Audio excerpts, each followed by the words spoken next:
let's get to it. Thursday night football. We got the Buffalo Bills going to New England. The Patriots are 4-point underdogs at home. The total just 43.5. So this is one of the lowest, maybe the lowest implied total that you'll see the Buffalo Bills with all year. They're implied for just 24 points, which is pretty low for them. Who do you like in the captain spot? Gotta go with Ramondre Stevenson here. And you made a great point just with the low game total. Maybe the Bills just don't go off here. So I like going with a Patriot player here. And with Damian Harris looking like he's gonna miss, Stevenson's just a no-brainer in the captain slot because obviously this is a tougher matchup. But they might lean on Stevenson early on as a runner. Maybe just a way to slow this game down, keep it close, keep the Bills offense on the sidelines. But then if and when they inevitably trail, Stevenson is an excellent pass catcher. He might lead the team in receptions and receiving yards here. So he is game script proof, just has a massive floor and ceiling combo. And it's really easy to build lineups with him in the captain slot. You can just get creative and make, a team with him in the captain slot for any kind of game script. So he's super versatile in the captain slot if you're building a ton of lineups, and just a great overall play in the captain slot. Yeah, I love him as well. I mean, this Buffalo defense has started springing some weeks to running backs over the last 5 weeks. They're allowing over 5 yards per carry to opposing running backs, and they're allowing 159 scrimmage yards per game to opposing backfield. So, you can bet that New England's looking at that, and that's got to be the game plan first and foremost to keep the ball on the ground here against this Buffalo defense. All right, what about for dart throws? Yeah, so for the Patriot side, I mean, there's honestly a ton. They just have so many receivers that rotate in and out. I'm going with Devontae Parker though. It looks like Jacoby Myers is banged up, but he should play. So Parker will probably be the number 2 wide receiver. And last week he had an 86% route participation, caught 4 balls for 80 yards.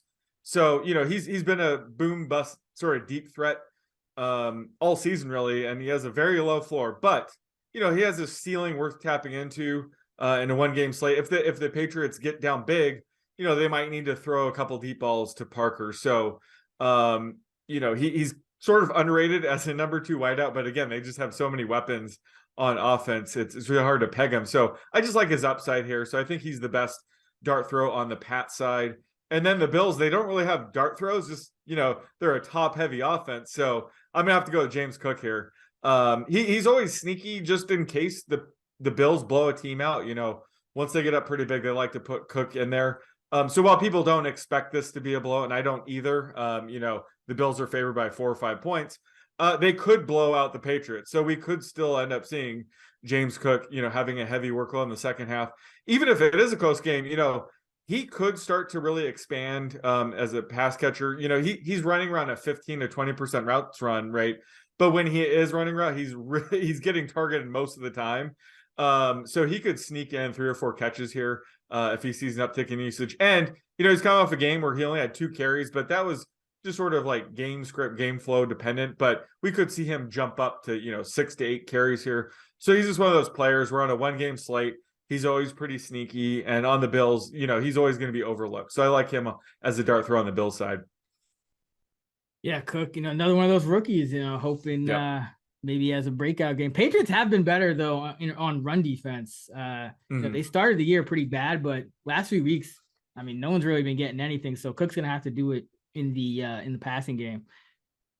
I like on the Bill side, Khalil Shakir. Quentin Morris, their backup tight end, is banged up. So and he missed the first 2 practices of the week. So they might go to a few more, 4 wide, or Shakir might even get in more on some more 3 wide sets this week. And just another one of these rookies who's super cheap, and all he needs is a catch or 2, maybe a red zone touchdown catch or something like that, and he would pay off value. So I feel like he's been kind of forgotten after McKenzie went off last game, but it's kind of been hard to peg their usage from week to week. Sometimes Shakir will pop in routes, and sometimes McKenzie will pop. So like Shakir on the Bills side. And then the Patriots, it's tough. I do like Nelson Aguilar again. He's a little more expensive. He's not a true dart throw, but I just think the way, if you look at this Bills defense, he runs a majority of routes in the slot, kind of like Myers. So I think that's kind of the way you beat this Bills defense at this point. You don't want to go outside and you're going to run it, but when you throw it, I think Aguilar is going to be an option over, the tight ends. Bills always tend to shut down these tight ends. So, Jonnu's super cheap, but can't really rely on him. I think Kendrick Bourne's interesting too, but he's not playing out of the slot as much this year. So, like Aguilar the most out of that Patriot receiving core. Yeah, I love that Aguilar call, and he's always a great option on a 1-game slate. You never know when he's going to pop off. He did have a big game last week, so his rostership might be higher than normal, but either way, people tend to just overlook him. And Shakir makes a ton of sense. Ever since Jake Kumaro went on IR, he's averaging around 30% routes run. So, it's one of those things you never really want to bank on this, but if one of the top 3 receivers gets banged up in the game, he's going to be in the 3 wide sets. Like you said, they could run even more 4 wide if Morris misses. So, yeah, the Bills, I think, certainly Shakir and Cook make the most sense as the dart throws. All right. What about the luck rankings for this matchup? Oh, they're not up yet. So, okay. Yeah. Okay. A little too early in the week for those. Gotcha.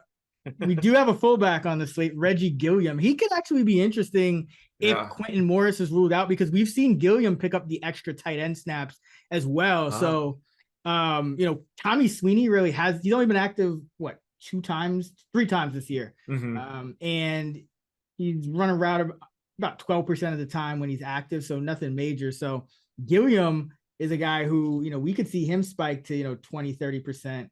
If Morris is ruled out and just operate as that true backup tight end. So I think this is actually one of the better slates to play Gilliam. Yeah, and he went off in, week 2? There was a showdown slate. I think he did go off. Well, he has 1 touchdown this year. So was that Titans game in primetime? I don't remember. Yeah, it was. I think it was Sunday or Monday night. Okay, yeah. He has a couple of games or a few games where he has multiple catches. So yeah, he would be a guy if Morris is inactive, then I would sprinkle some Gilliam. If not, I don't know. He's kind of a stretch. But this is going to be a lower scoring slate. So even if he just gets a few catches, he could break the slate even without a touchdown, right? Yeah, exactly. And if he's in there, this is this Patriots defense is it's tough. They might have to do some trickery or go to guys that you don't normally go to. So I like it against the Patriots.